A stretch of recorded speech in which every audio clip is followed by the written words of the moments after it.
Time to say good afternoon to Tom Mulcair, former leader of the NDP and, of course, CJAD 800 commentator and one of the most sought-after political analysts in the entire hemisphere. He is standing by on the line right now. Tom, welcome. Thanks for being here. Great to be with you, Aaron. Let me begin by talking about, I'm not sure which is the bigger story, because yet again today there's another Pablo Rodriguez story, although perhaps not as potentially damaging as the one yesterday. Today it's Pablo Rodriguez, again, doubling down, saying, I'm not going anywhere, I'm sticking around. Look, this is the last day they sit in the National Assembly before taking off for the next roughly 6 weeks. What are you thinking if you're Pablo Rodriguez at this point, that this is the best vacation you're ever going to have or the worst? The worst, and he'd better stop using that sentence because he likes it, that he's not going anywhere, because that's the problem. He's not going anywhere. And the reason is he can't win. With everything that he's trailing right now and all that we've learned, he had in his press conference today, for example, he said, well, I'm going to assume responsibility. It was bad judgment on my part to have rented my wife's office. In case you missed it, $20,000 of his campaign money that was collected from people went to his wife so he could have a place within her office, apparently in Old Montreal. He said, oh, that was bad judgment. He shouldn't have done that. And he sort of takes it back. Well, you can't take back all of what's happening. You can't take back the fact that there is nothing's been proven yet, but there is definitely a criminal investigation by UPAC, which is the anti-corruption police force, into some of the things that happened during his campaign. We know that Elections Quebec is on it. We know that there are other investigations. And then this, in another article today saying that a lot of the people who came in from the feds with him had left their jobs. They were given 4 to 6 months pay, and then they went on to his campaign. So essentially, they were getting money from the federal government. Now, nothing about this is illegal. But again, it's like, really?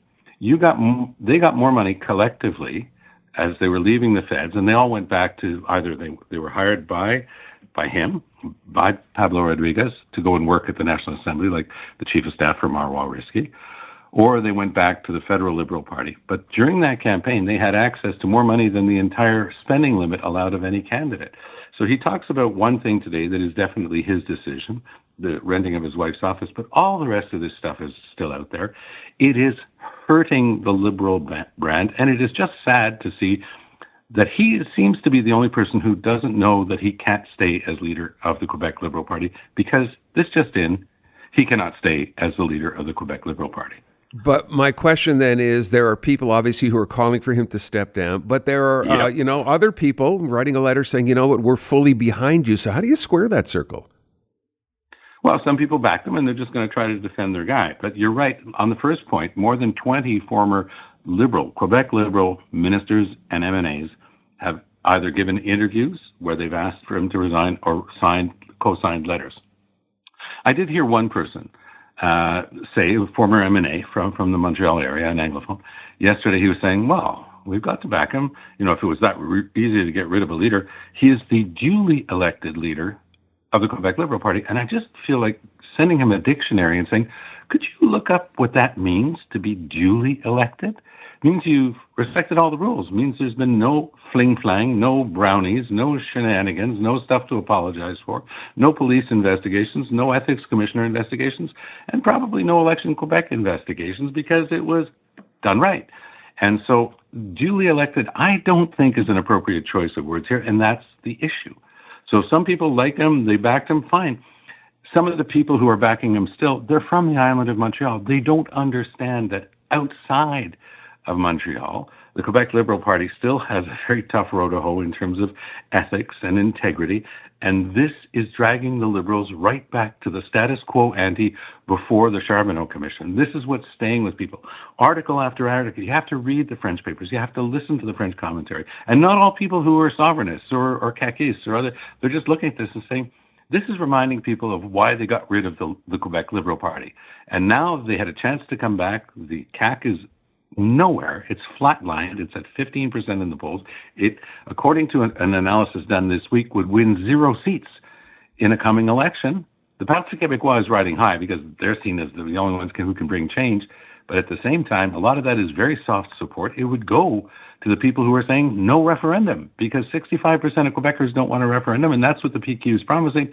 But they're still doing well because it's basically them as opposed to nobody in the CAQ and less than nobody in the Quebec Liberal Party.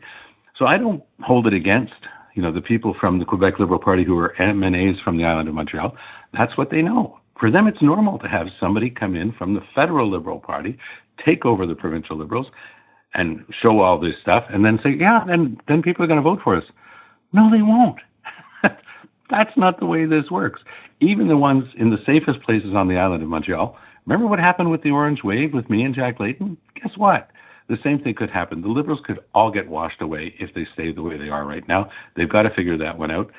And if any of those MNAs still haven't figured it out, then they've chosen the wrong métier. They've chosen the wrong profession. One last thing, and I'll move on. When I was talking about this and asking our listeners yesterday, should Pablo stay, go based on this information, new information every day that works against him, someone said, wait a sec. What if we just let all this, nothing, as you said, Tom, has officially been proven, right, in terms of anything illegal being done. That's why UPAC, right. I guess, is investigating. Exactly. And someone said, why don't we let the investigation finish? Let them conclude if anything was done here that was illegal, then have Pablo Rodriguez make a decision. Is that not a valid argument? Well, it's a valid argument, but I don't think it holds water in a political context, because if it takes, and it could easily take that, because that's a normal time for an investigation, if it takes 6 months for UPAC to come to its conclusion, and then they say that there really is fling-flang and skullduggery and really bad stuff, and they start, leveling accusations, what time is left to find a new leader? I mean, this is about politics. We're heading in, in 2 weeks, we're heading into an electoral year here in Quebec. So time is of the essence. That's what this is about also. Do they even have time now to organize a very rapid leadership race? That's what the Liberals did. Trudeau stepped down January 6th. They had a very quick leadership race. I think it was 6 weeks from memory, and then they had an election at the end of April. I mean, bing, bang, bong. Don't forget, François Legault is allowed to pull the plug. Oh, there's supposed to be a fixed date for the election, but he can go to the lieutenant governor tomorrow morning. He's trying to spin that he actually did well with the doctors. He got clobbered again. So I don't think his numbers are about to change. But if they did, it wouldn't change in favor of the Liberals. If they start going up, it'll be eating Liberal vote. So that's why that argument doesn't hold water. I think that the best statement on this came in last Saturday's Gazette from Robert Libman. He said, look, let's not have an argument about whether or not Pablo knew. Let's assume that he didn't know and that he's on the up and up. He still has to go. And he explained why the person who's dragging all this stuff with him is dragging down the Liberals, and he would have to resign in any case. I think that even somebody who is inclined to believe that, everything's on the up and up with Pablo Rodriguez himself should reread that article, that column by Robert Libman last Saturday. I think he said it very well. Last thing before we run out of time, I want to get your take on the latest Conservative to cross the floor in Ottawa and become a Liberal. There's an expression that there ought to be a law. Here we go yet again, and even worse this time, more egregious, I think, Tom, because he was at a Conservative Christmas party the night before, took a picture with Pierre Poilievre, and then the next day, hey, guess what? I'm joining the Liberals. His name is Michael Ma. I know we talked about this last time, of course.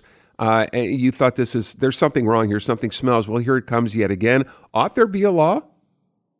I think it's the type of law that the MPs can put into the rules together. The House of Commons is governed by a big set of rules and precedents.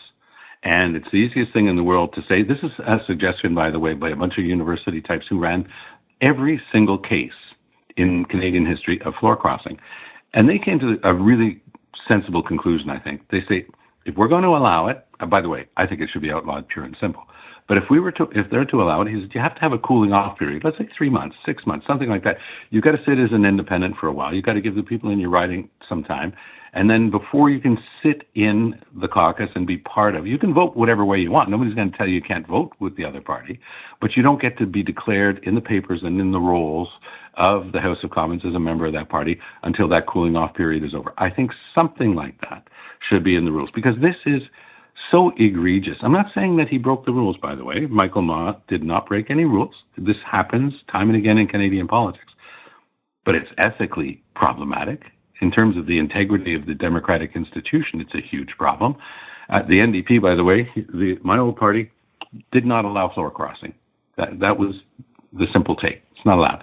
We wouldn't take somebody in who had crossed the floor. And it was a smart way to do it. If you want to come to our party, run for us next time, and we'll be glad to have you in caucus. something in between those two would at least give the public the assurance that there'd be some time. The people in Markham Unionville just voted in a conservative. And now the same guy is a liberal. Oh, and by the way, you think about all of the things involved in this, but what about the liberal who got defeated by this guy, who pushed for the liberal brand, barely got defeated? It was a very close election. Now the other guy is wearing his liberal banner. There's really a problem with that as well. All right, we will leave it at that. Tom, I thank you so much. Wish you have a great weekend. Have a happy holiday season as well. Have a happy holiday too. That's right. We won't see each other this week. We'll see each other after the holidays. Talk soon. Thanks so much. Take care.